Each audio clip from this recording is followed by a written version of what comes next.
What's up, my Vanity Vixens? Welcome back to my channel. It's your big sis Margot, coming to you with all the glitz, glam, hot topics, and real boss babe advice. If you're not a part of the sisterhood, please be sure to subscribe to my channel, like this video, and hit the notification bell so you can be notified of any new content. Now, let's sit back, relax, and let's get into today's video.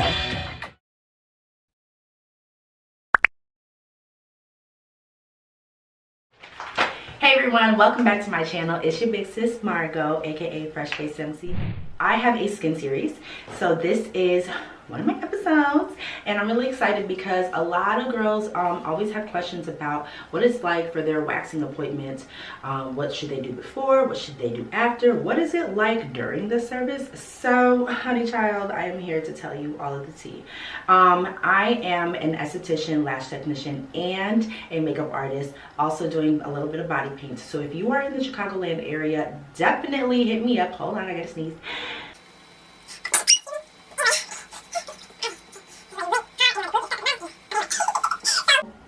Yes, that's what this video is all about. Today we're talking about waxing your cootie cat.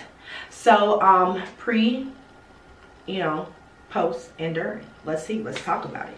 So what should you know? I have everything written down, so pardon me if I'm looking down, y'all. Y'all already know I had to have the tea written down for y'all. Make sure I ain't missing nothing. You hear me? Okay, so what to know before you go get a wax. First off, is it gonna hurt? I think that if you have to ask that, you should already know that it's gonna hurt, sis. I'm sorry, I'm not gonna be sugarcoating. Stop cursing. I'm not going to sugarcoat anything, okay? It's not a walk in the park the first time, okay? It does hurt. I will say this. It stings for a moment. As long as your esthetician is putting pressure down after she removes the strip, it helps to alleviate some of the pain.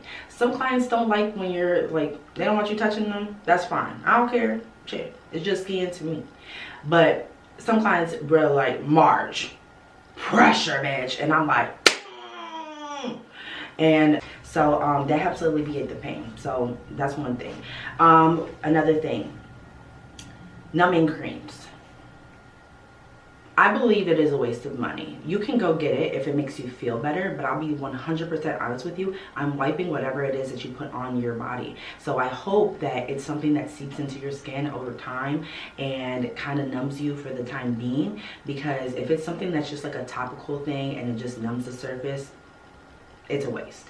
Because I'm going to go in with my procedure, and the first thing we do is cleanse the skin of any oils, dirt, and things like that, so that way the wax actually adheres to the hair, not the skin, because I use hard wax. I don't know why I wanted to sing that, but I did. Yeah, so don't do the numbing cream. Can you take a Tylenol? Sure, knock yourself out. It helps, but like I said, for me personally, every esthetician is different. Me, the way I do my waxes, I was trained by European Wax Center, super intensive courses training, okay?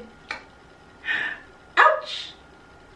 7 days, almost 8 to 9 hours per day, non-stop, all day. We'll have story time, stay tuned.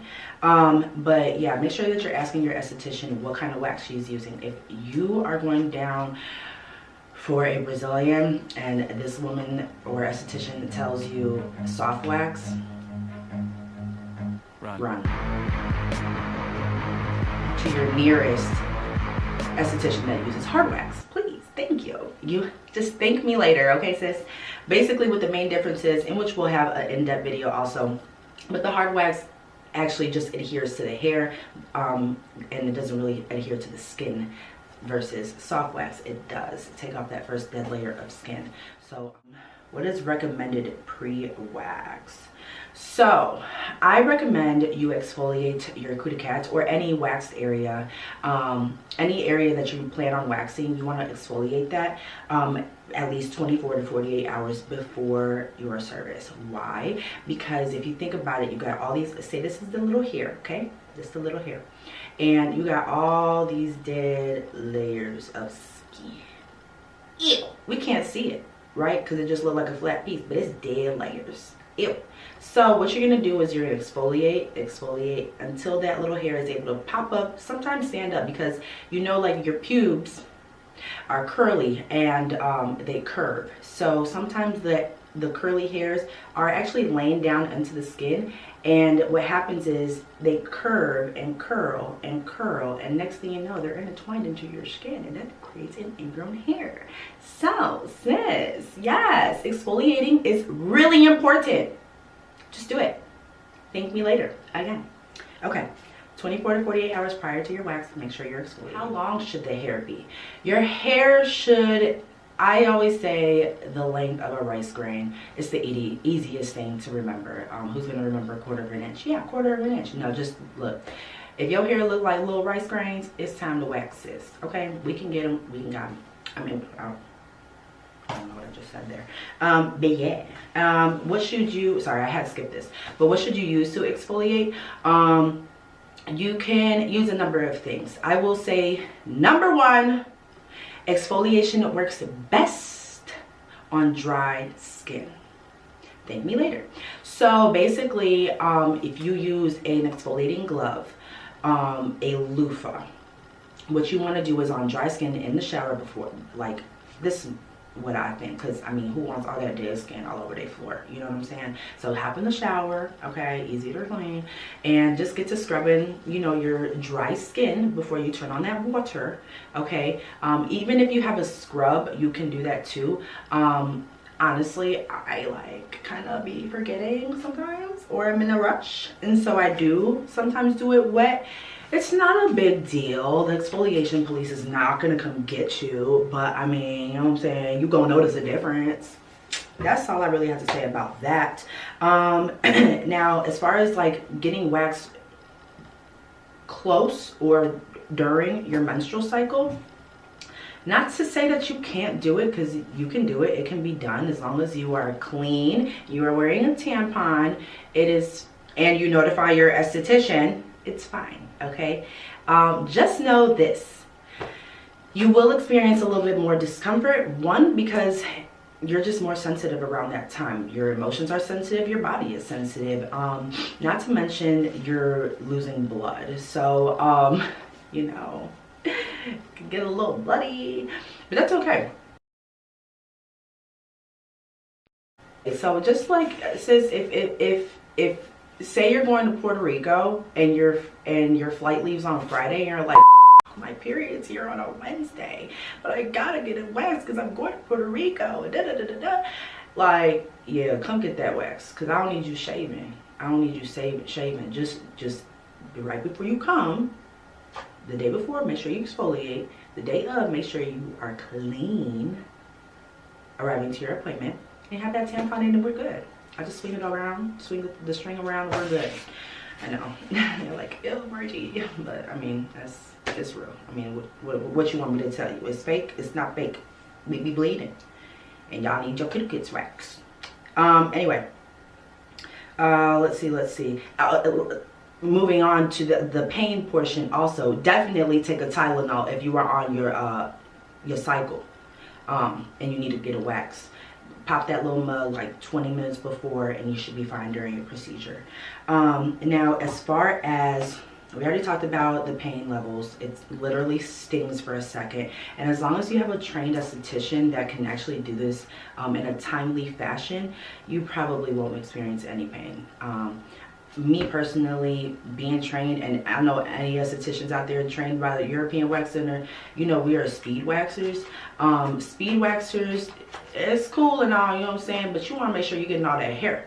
Okay, so now that I'm in my own suite and stuff like that, I make sure I do what I have to do in the timely fashion, just because I don't want you to be uncomfortable. I don't want you to be in pain at all. So I talk to you, you know what I'm saying, I apply it. I'm always asking how the temperature is. I'm always asking, is my pressure okay? Can I apply more pressure? The more pressure I apply, the more hairs I'm able to get in a one pass. That way it's less time to clean up.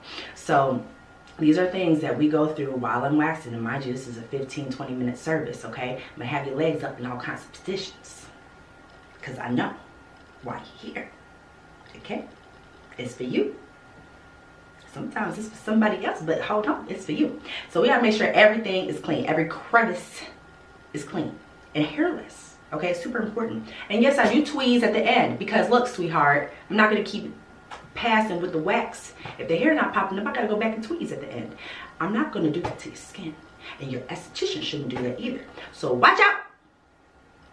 If they're going over your skin for over 3 or more passes, really 3, you shouldn't even get to 3. She should have got it at 2 at the most, only because I say it's not realistic that you get all of it in one, unless you are waxing regularly. If you wax regularly, you will notice that your hair does not grow back as much as quickly. It actually grows back pretty patchy. Now sometimes when you're having your service, you actually if the hair is pulled and it starts bleeding from that spot, it's good news. Don't be alarmed. It's good to see blood sometimes, because that means that the hair bulb right there in that area was completely, that means that that hair bulb is killed. It's not going to grow back anymore. So yeah, as far as like what it's like during the procedure, you come in, I asked you to remove you can remove your clothes from the waist down. When you're ready, you can hop on the bed and we'll get started. That's my little thing. So I start off with a cleanse. After the cleanse, we go ahead and start with the procedure. Go ahead and work from the outside in, okay? The lips and the clit is the last thing that we touch, okay? Why? Because it's buried in all that hair. So, and at the end, like I said, we go ahead and we'll do our 2 passes. If your skin can take it, we'll do a third. It's just easier to wax a whole bunch of hairs rather than the tweeze, you know what I'm saying? But anyway, at the end we go ahead and clean up. If there's any tweezing that's needed, then we go ahead and tweeze it out. We're gonna have your legs flipped up in all kinds of positions. You might lay on your side, you know what I'm saying? It just depends on you and your comfortability, also your body type as well. Making sure that, you know, from my skinny minis to my BBWs, that we get all that hair, okay? At every crevice, I don't play. So after your wax, you'll be a little slightly swollen. Not bad though, sis, not bad. I actually would highly recommend just getting a vajacial after your wax, because that kind of, with the mask and the steam and everything, really calms down the skin, and it just leaves your cootie cat just looking so beautiful. Like, it's such a treat. Just get the wax and the Brazilian, sis. Just do it. Okay, we'll talk about that later in another video. Keep your post notifications on.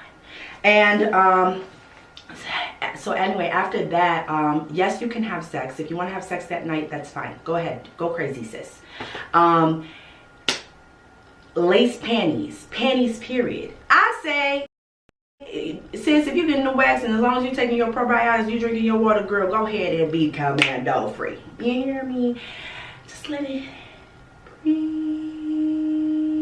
It's like really refreshing. Unless, you know, you have WAP, then I would definitely recommend, you know, putting on panties, cotton, or the little Victoria's Secret seamless ones, or seamless period. And gotta be Victoria's Secret, it could be Fenty.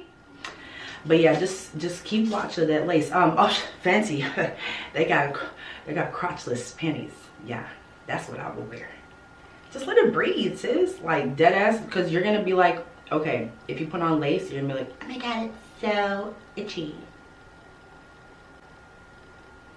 I think like lace panties and lingerie after a wax is literally just meant for it to come off immediately, because sis, you do not want to wear that throughout the day. Okay, I know you want to be cute. I know you want to have that matching bra and panties, but look, let me tell you, you gonna be itching me.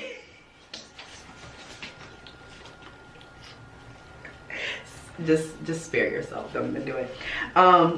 Anyway, forget the panties. What else do I have to tell you? Ingrown hairs. Definitely be aware of that. That's why you want to make sure you're exfoliating and at least using some type of ingrown hair serum, after thing, whatever, something to follow it up. Making sure that you stay on top of your appointments. You want to visit your esthetician every 4 to 6 weeks for your wax. If you have ingrown hairs, prone to ingrown hairs, just go ahead and book the vajacial right after, for sure. If you just like to have a little treat, like I said, I think everybody should do it. But yeah, it's for sure. It's legit, sis. But yeah, that's really all I have. If I've missed anything, please comment down below, and then I can just do a part 2 of this video. But that's all I have for now. Keep your cootie cats clean, smooth, and sexy for you. Self-care at its finest. Bye, guys. So, how did you like today's topic? Be sure you leave your comment below. If you haven't already subscribed, click that button, sis, and don't miss out on my next video. Thanks for watching. Mwah.